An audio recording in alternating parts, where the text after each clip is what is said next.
મિત્રો, આ વિડીયોમાં ચર્ચા કરીશું ઓક્ટોબર 2025ના માસિક રાશિફળની। તો મિત્રો, વર્ષ 2025નો આ આવનારો ઓક્ટોબર મહિનો તમારા માટે કેવો રહેશે, જીવનના વિભિન્ન ક્ષેત્રોમાં ગ્રહોનો કેવો પ્રભાવ જોવા મળશે, વિસ્તૃત આ વિડીયોમાં ચર્ચા કરવાના છીએ। આ વિડીયોમાં આપણે ચર્ચા કરીશું મિથુન તથા કર્ક રાશિના જાતકોની। તો નમસ્કાર મિત્રો, અંબા એસ્ટ્રોલોજી ગુજરાતી ચેનલમાં આપ બધાનું ખૂબ ખૂબ હાર્દિક સ્વાગત છે। મિત્રો, નિયમિત જ્યોતિષીય માર્ગદર્શનને લગતા વિડીયો જોવા માટે તમે અમારી ચેનલને અત્યારે જ સબસ્ક્રાઇબ કરી લો। આ વિડીયોને લાઇક અને શેર કરવાનું ભૂલશો નહીં। જ્યોતિષને લગતા મૂંઝવતા પ્રશ્નો માટે, જ્યોતિષના સમાધાન માટે તમે અમારો સંપર્ક અવશ્યથી કરી શકો છો। સર્વપ્રથમ જોઈ લઈએ આ મહિનાનું ગ્રહ ગોચર। તો આ મહિને સૂર્ય 17 ઓક્ટોબરથી તુલા રાશિમાં ગોચર કરશે, તો 9 ઓક્ટોબરથી શુક્ર કન્યા રાશિમાં ગોચર કરશે। આ મહિને બુધ 3 ઓક્ટોબરથી સિંહ રાશિમાં માર્ગી થશે અને મંગળ 27 ઓક્ટોબરથી વૃશ્ચિક રાશિમાં ગોચર કરવાના છે। તો આ પ્રમાણેનું ગ્રહ ગોચર તમારા માટે કેવું રહેશે? આ માસના ગ્રહ ગોચર અનુસાર કાર્યક્ષેત્ર, વ્યવસાય, વ્યાપાર, નોકરી, આર્થિક સ્થિતિ, પ્રેમ જીવન, દાંપત્ય જીવન, શિક્ષા, સ્વાસ્થ્ય આ બધાની દ્રષ્ટિએ આવનારા ઓક્ટોબર 2025માં વૈદિક જ્યોતિષ શાસ્ત્ર અનુસાર તમારા માટે કેવી પરિસ્થિતિઓનું સર્જન થઈ શકે છે, આવો વિગતવાર ચર્ચા કરીએ। શરૂઆત કરીશું આપણા વિડીયોમાં જેમના નામના અક્ષરો હોય છે ક, છ, ઘ, મિથુન રાશિના જાતકોની। મિથુન રાશિના જાતકો, શરૂઆત કરી રહ્યા છીએ તમારા સ્વાસ્થ્યથી। તો તમારી પાસે એક એવો મહિનો છે જે તમારા સ્વાસ્થ્ય માટે ઘણી સારી સંભાવનાઓ દર્શાવે છે।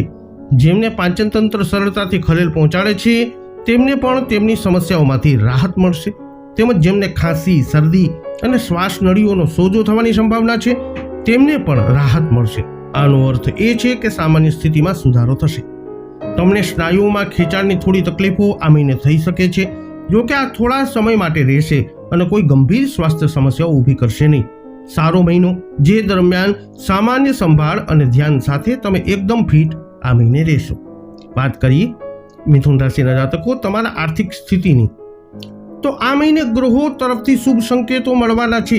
તમારી નાણાકીય સંભાવનાઓની વાત કરીએ તો સામાન્ય આત્મવિશ્વાસ અને પહેલ કરવાની ક્ષમતા આ મહિને તમે છોડી દેશો, જેનાથી પ્રગતિમાં અવરોધ આવશે અને સ્થિરતા આવશે। સંજોગોનો દોર ખૂબ જ બિનઉપયોગી રહેશે અને તમારામાંથી મોટાભાગના લોકો ધીરજ રાખવા અને તમારા પ્રયત્નોમાં દૃઢ રહેવા સિવાય કંઈ કરી શકશે નહીં।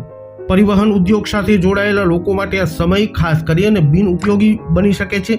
રોકાણ અને નવા સાહસ માટે વાતાવરણ ખૂબ જ અનુકૂળ રહેવાની શક્યતા નથી, તેથી આ પ્રકારની કોઈ પણ યોજનાઓને મુલતવી રાખવી જરૂરી છે અને વધુ અનુકૂળ સમયે અમલમાં મૂકવી જરૂરી છે। વાત કરીએ કારકિર્દી અને વ્યવસાયની। એક એવો મહિનો જેમાં તમે તમારા શ્રેષ્ઠ પ્રદર્શન અને અત્યંત સંતોષકારક પરિણામો પ્રાપ્ત કરશો। તમારામાં શિકારીની વૃત્તિ હશે અને તમે એકલા મનની કાર્યક્ષમતા સાથે તમારા લક્ષ્યો તરફ આગળ વધશો। સફળતા સ્વાભાવિક રીતે જ આવશે। તમારા ઉદ્દેશ્યોને પ્રાપ્ત કરવા માટે તમારે ખૂબ જ સખત મહેનત કરવી પડશે। આનો અર્થ એ પણ થશે કે ઘણી મુસાફરી કરવી પડશે, જે બધી ફાયદાકારક સાબિત થશે। આ માટે સૌથી અનુકૂળ દિશા તમારા માટે પશ્ચિમ છે। તમારી પાસે હિંમતભર્યો અભિગમ હશે, જેમાં જોખમનું તત્વ પણ હશે। તમારે થોડું સાવચેત રહેવું જોઈએ અને સાહસને તમારા પગ પરથી ઉતરવા ન દો। આ બાબતોમાં થોડો સંયમ રાખો। વાત કરીએ તમારા શિક્ષણની। તો એક ઉત્તમ મહિનો જેમાં તમારામાંથી મોટા ભાગના લોકો તમારા શૈક્ષણિક કાર્યોમાં સારો દેખાવ કરશે, કારણ કે ગ્રહો ઉત્સાહી મૂડમાં છે। સૌથી અગત્યનું, તમારામાંથી મોટા ભાગના લોકો ટોચ પર પહોંચવા માટે જરૂરી પ્રેરણા અને ઉત્સાહ હશે। આ તમારા મનોબળ માટે અજાયબીઓ કરશે। કોઈ પણ સ્પર્ધાત્મક પરીક્ષા આપનારાઓ આવા માનસિક દ્રષ્ટિકોણથી ઘણો ફાયદો થશે। વ્યવહારિક રીતે તમારા બધાને વિચારની સ્પષ્ટતા અને ભાવનાત્મક સ્થિતિઓનો આશીર્વાદ મળશે, જે શીખવામાં ખૂબ જ સરળતા લાવશે। કલા અને વિજ્ઞાન બંનેના વિદ્યાર્થીઓ ખૂબ જ પ્રોત્સાહક પરિણામો મેળવવાની અપેક્ષા રાખી શકે છે। તમારામાંથી કેટલાકને નોંધપાત્ર સફળતા મળી શકે છે। અંતમાં વાત કરીએ તમારા પારિવારિક જીવનની। ગ્રહો અનુકૂળ હોવાથી તમારા કૌટુંબિક બાબતો માટે આ મહિનો ખૂબ જ ફાયદાકારક રહેશે। તમારામાંથી કેટલાકને તમારા ભાઈઓ તરફથી નોંધપાત્ર લાભ થશે।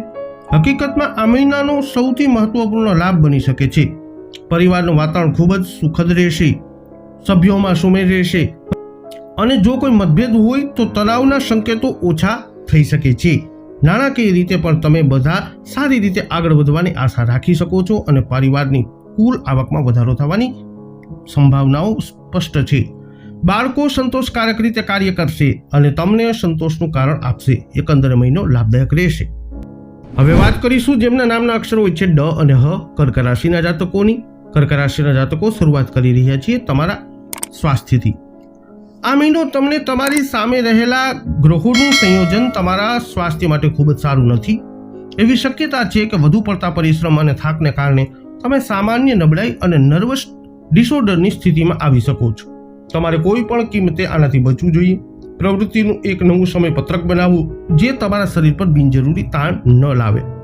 તમારે આવા સમયપત્રકનું ચુસ્તપણે પાલન કરવું જોઈએ, નહીં તો ફક્ત તમે જ દોષિત રહેશો.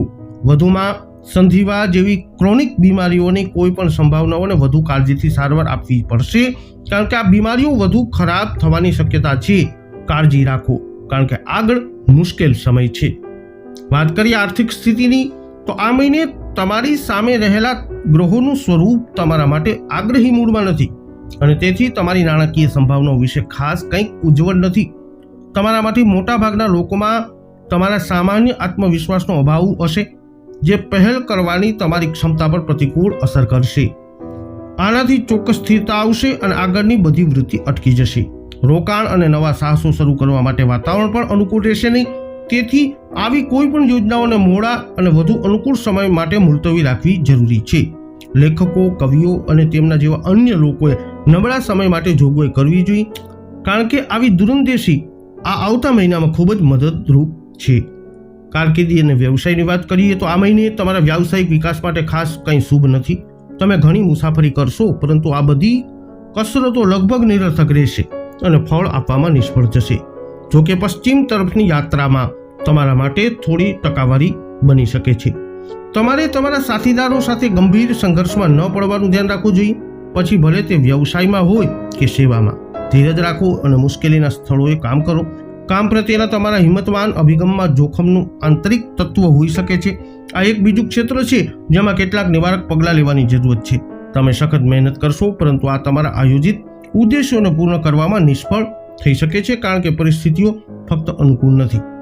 વાત કરીએ વિદ્યાર્થીઓ માટેના શિક્ષણ ક્ષેત્રની, તો તમારા શૈક્ષણિક ભાવિકો માટે આ મહિનો ખૂબ જ ફાયદાકારક છે, કારણ કે નક્ષત્રો ઉત્સાહી મૂડમાં દેખાય છે. ઇલેક્ટ્રિકલ એન્જિનિયર, ઇલેક્ટ્રોનિક્સ, દવા, ખાસ કરીને સર્જરીના વિદ્યાર્થીઓ તેમના ક્ષેત્રમાં ખૂબ જ સારું પ્રદર્શન કરવાની આશા રાખી શકે છે. હકીકતમાં તમારામાંથી કેટલાક એવા ક્ષેત્રોમાં નોંધપાત્ર સફળતા મેળવી શકે છે જેમાં કુશળતાની જરૂરત હોય. ભાષાઓ, સાહિત્ય, પત્રકારત્વ અને અન્ય પ્રકારના જનસંચારના અભ્યાસક્રમો શીખવનારાઓ પણ તેમના પ્રદર્શનથી સંતુષ્ટ થવાનું સારું કારણ તમને મળશે. વધુમાં તમારામાંથી મોટાભાગના લોકોને ટોચ પર પહોંચવા માટે જરૂરી પ્રેરણા મળશે. ખાસ કરીને સ્પર્ધાત્મક પરીક્ષા આપનારાઓ માટે આ ખૂબ જ ફાયદાકારક આ મહિનો રહેશે. અંતમાં વાત કરીએ પારિવારિક જીવનની. આ મહિને તમારા પરિવારના કાર્યો મુશ્કેલ બનશે, કારણ કે આવનારા 12 મહિના દરમિયાન તમારા માટે નક્ષત્રોની સ્થિતિ ભાગ્યે જ અનુકૂળ રહેશે. તમારામાંથી કેટલાક લોકો તમારા ભાઈઓ સાથે ગંભીર મુશ્કેલીઓમાં મુકાશે અને ખૂબ જ અપ્રિય પરિસ્થિતિઓમાં મુકાઈ શકે છે. ઉશ્કેરાઈ જવાનું ટાળો અને ધીરજ રાખો. વધુમાં તમારે નકામી શંકાઓ રાખવાની કોઈ પણ વૃત્તિને કાબૂમાં રાખવી જોઈએ, કારણ કે આ તમારા જીવનસાથી સાથેના સંબંધોને એવી સ્થિતિમાં લઈ જઈ શકે છે જ્યાં પાછા ફરવું અશક્ય બને. આ બાબતમાં તમારી જાતને શિસ્તબદ્ધ કરો. બાળકો પણ એવી રીતે વર્તન કરશે જે તમારી મુશ્કેલીઓમાં વધારો કરાવે. તેમની પ્રવૃત્તિઓ પર વધુમાં કાળજી રાખો. આ માટે સમય અને શક્તિની દૃષ્ટિએ વધુ ધ્યાન આપવાની જરૂરત પડશે. તો મિથુન તથા કર્ક રાશિના જાતકો, વૈદિક જ્યોતિષશાસ્ત્ર અનુસાર ગ્રહોનું ગોચર સૂચવે છે કે ઓક્ટોબર 2025માં તમારા માટે કંઈક આવી પરિસ્થિતિનું થઈ શકે છે નિર્માણ. આ વિડીયો અંગેના તમારા અભિપ્રાય, મંતવ્ય કોમેન્ટમાં જણાવજો. વિડીયોને લાઇક કરજો, શેર કરજો. અમારી ચેનલને અવશ્ય સબસ્ક્રાઇબ કરી લેજો. ફરી મળીશું નવા વિડીયોમાં. જય અંબે.